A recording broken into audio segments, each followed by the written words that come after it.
শান্তির পথে একমাত্র দেয়াল বেনিয়ামিন নেতানিয়াহু।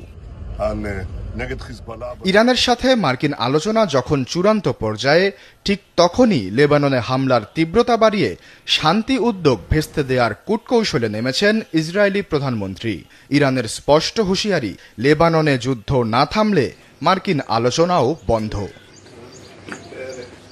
চাপে পড়ে ফোন তুললেন ট্রাম্প। মার্কিন গণমাধ্যম এক্সিওসের দাবি, চলে উত্তপ্ত গালমন্দ। এমনকি ট্রাম্প এটাও মনে করিয়ে দেন, যুক্তরাষ্ট্র না থাকলে নেতানিয়াহু এতদিনে জেলে থাকতেন। সেই সাথে ইসরায়েলি প্রধানমন্ত্রীকে আয়না দেখান, বলেন পুরো বিশ্ব তাকে ঘৃণা করে। এরপরই নিজ থেকেই যুদ্ধবিরতির ঘোষণা দেন ট্রাম্প।